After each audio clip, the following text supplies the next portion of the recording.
Hey guys, thanks for checking out another video in my series. Today's topic will be the human magnet syndrome. This is a term coined by Ross Rosenberg. He's an expert in the field of codependency and toxic relationships. He wrote the book, The Human Magnet Syndrome, Why We Love People Who Hurt Us. I read it last summer and it was so incredibly insightful. I think everyone dealing with a toxic relationship should read it.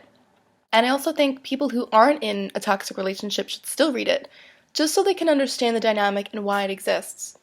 So his theory, and I'd like to call it a phenomenon because it's stronger than a theory. I think it totally exists, and it totally describes what I went through and what many people go through.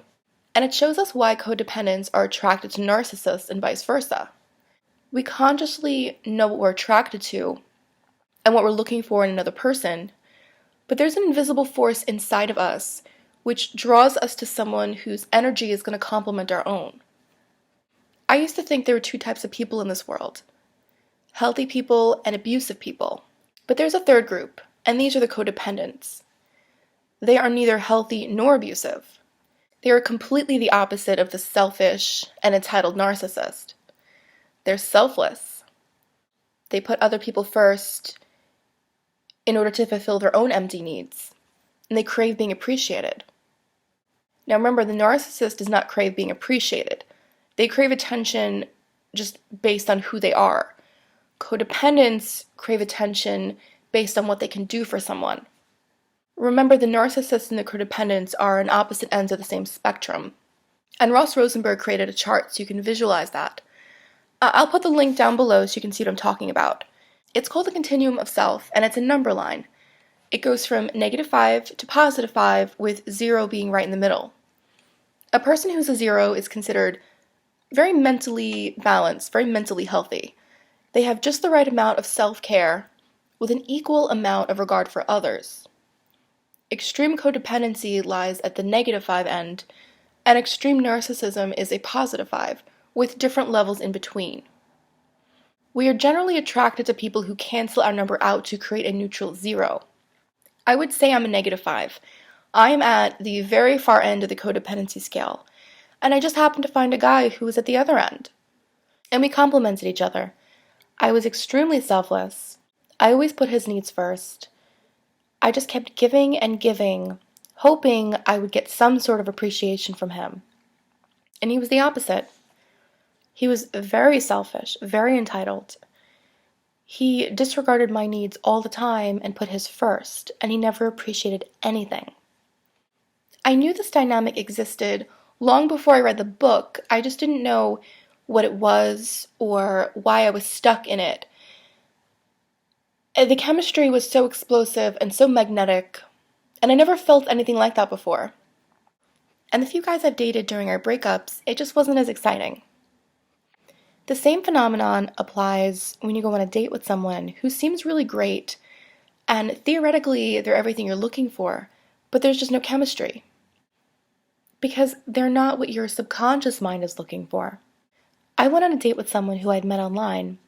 He told me he was a codependent, and I thought that was actually really great. I thought, he's going to be a really, really nice guy. And he was.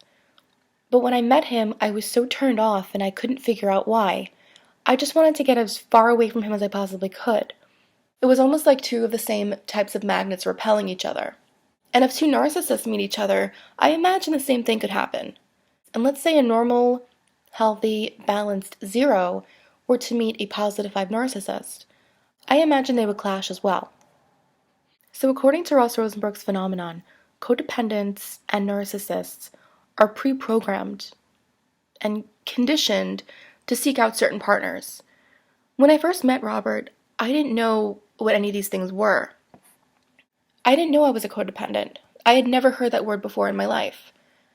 I didn't know I was insecure and that I had fears of abandonment. I didn't know I had empty buckets.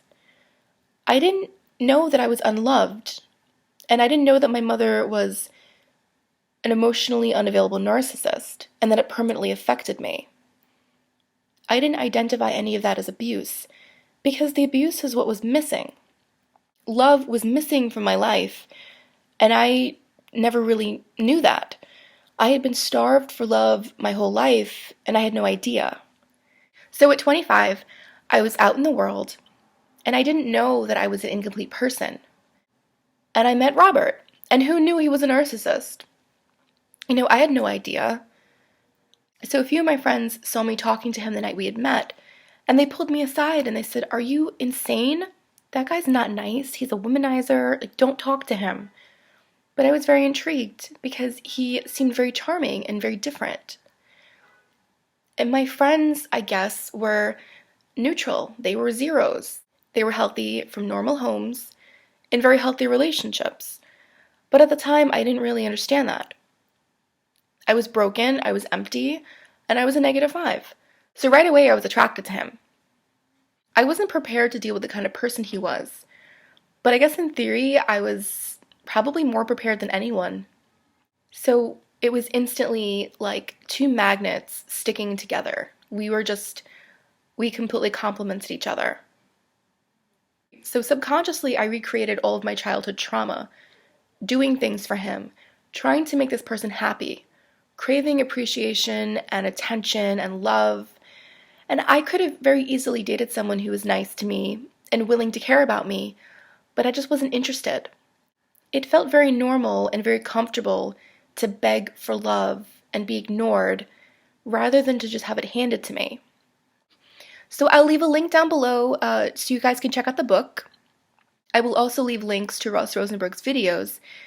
And not only did they help me understand narcissists, but more importantly, they helped me understand myself. Anyway, today is Wednesday, so at 8:30 p.m. Eastern, please head on over to the Narcissist Support channel. I'll put a link down below for that as well. Every Wednesday is the live stream support. I attend weekly, and I hope to see some of you there. But if I don't, thank you so much for watching this video. I will have a new one for you very soon.